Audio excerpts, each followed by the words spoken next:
Hindi short and classes में आपका हार्दिक स्वागत है। दोस्तों, आज की डिक्टेशन आशुलिपि उच्च गति अभ्यास खंड 1 रामधारी गुप्ता से बोली जाएगी। डिक्टेशन की गति 80 शब्द प्रति मिनट होगी। डिक्टेशन स्टार्ट करते हैं 5 सेकंड बाद। सभापति महोदय, मैं रक्षा मंत्रालय की मांगों का समर्थन करने के लिए खड़ा हुआ हूं। वर्तमान घटनाओं से पता चलता है कि संसार का हर देश अपनी सुरक्षा के बारे में चिंतित है और उसके लिए हर प्रयत्न कर रहा है।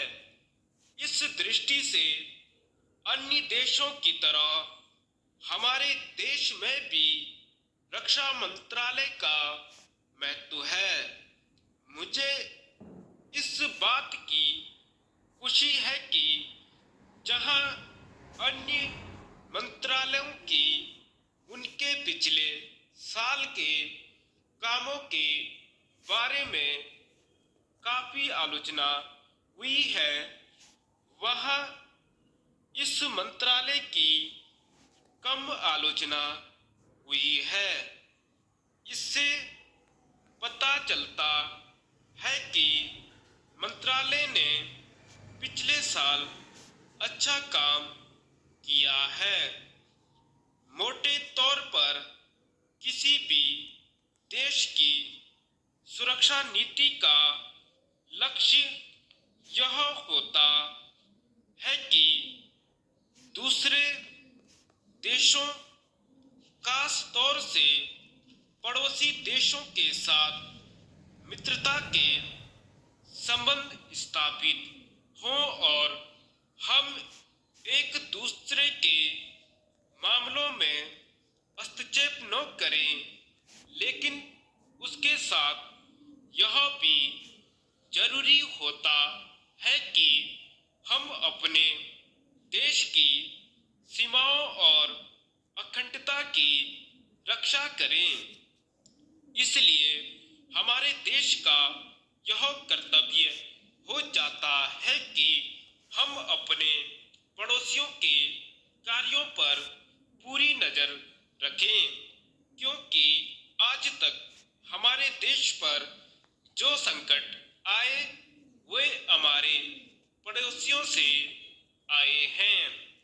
1965 में पाकिस्तान के साथ जो लड़ाई हुई और उसके बाद ताशकंद में जो समझौता हुआ वह सिर्फ कागज पर ही रहा।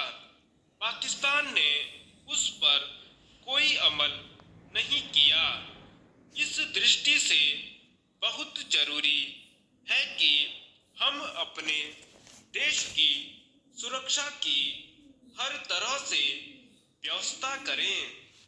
हमारा उद्देश्य दूसरों पर आक्रमण करना नहीं है, लेकिन यदि हम पर कोई आक्रमण करे तो हम में इतनी शक्ति अवश्य होनी चाहिए कि हम उसका डटकर सामना कर सकें।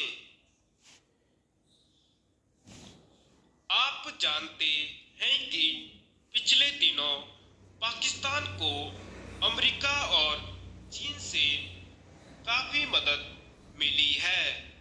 रक्षा मंत्रालय की रिपोर्ट में भी कहा गया है कि पिछले साल अमेरिका ने पाकिस्तान को 1500 करोड़ रुपए की फौजी सहायता दी है। आज जहां हम फौजी सामान के लिए अपने कारखानों की मदद से अपनी शक्ति बढ़ाने का प्रयत्न कर रहे हैं, वहां पाकिस्तान संसार के देशों से फौजी सामान खरीद रहा है। अपनी नीति के कारण वह सब देशों से लाभ उठा रहा है।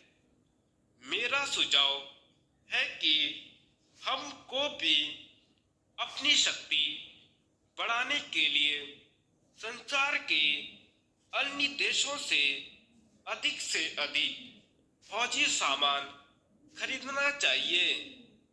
आज तिब्बत की सीमा पर चीन की 1.5 लाख फौज खड़ी है। धन्यवाद।